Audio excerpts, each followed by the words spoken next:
ya zamani, hayo ya zamani, ya zamani, ya zamani, hayo ya zamani, ya zamani, ya zamani, hayo ya zamani, ya zamani, ya zamani, hayo ya zamani, ya zamani. Kwenda kwa waganga kumtukana mama baba aliyeokoka kuwa mshamba, ya zamani, ya zamani, yale ya zamani. Walikuita danga, ulikuwa ushikiki, walikuita kahaba, mara huku mara kure, ulikuwa unatangatanga.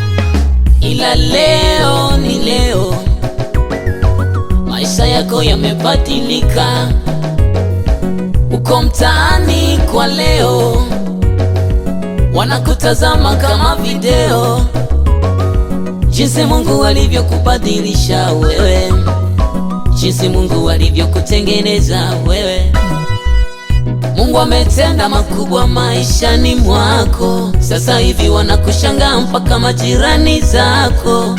Ya zamani, hayo ya zamani, ya zamani, yamesaulika, hayo ya zamani, ya zamani. Wanaulizana mbona hafanyi ya zamani, ya zamani. Mbeni Yesu kamuepusha na ya zamani, ya zamani. Hata mavazi yake sio kama ya zamani, ya zamani. Mvavi mini au chana chana, ya zamani. Ameachana nayo kweli, hayo ya zamani, ya zamani.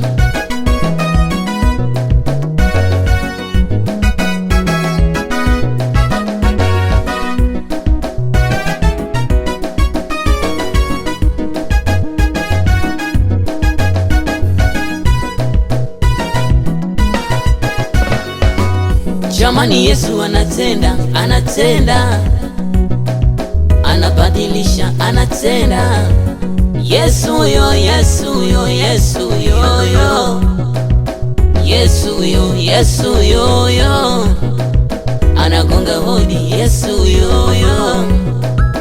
Mpe nafasi, Yesu yo yo, leo yuko hapa, Yesu yo yo, akubadilishe, Yesu yo yo. Najua umeteswa na waganga, wanakupeleka mpaka kuanga, ila Yesu ni mganga wa waganga.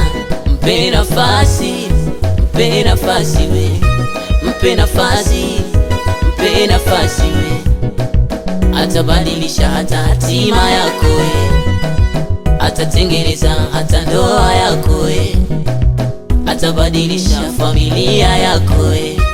Mpe nafasi, mpe nafasi we, mpe nafasi Yesu, mpe nafasi ye.